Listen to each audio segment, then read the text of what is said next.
Adobe has announced it is retiring its Flash software. This means Flash will no longer be supported on the web after 2020. To prepare for this, Smart Notebook versions 16.2 or later will no longer support Flash content. Smart wants to help you transition your favorite Flash activities. Smart has already updated the most popular notebook widgets to HTML5 and will automatically convert popular notebook Flash activities to SmartLab activities.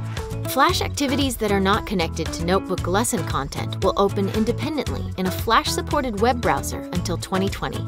For Flash activities that are not converted automatically, you can easily recreate them using Smart Notebook features. Do you have activities that use Click and Reveal, Balloon Pop, or Note Reveal? Use Object Animation to fade images, or Pull tabs to hide text or images until you reveal them. Try Equation Editor instead of Fraction Maker to add fractions and math symbols. Replace Color Select and Random Image Chooser with Dice and Random Word Chooser with the randomizer in lab activities to customize and randomize content.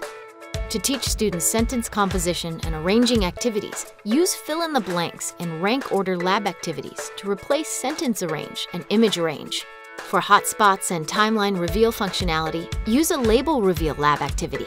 The Flip Out lab activity is a great way to create flashcards in place of Question Flipper and Tiles activities. If you're ever looking for new ways to make learning fun, there are over 1,000 free game-based activities available for download on Smart Exchange. For more information, please see this article, Adobe Flash in Smart Notebook.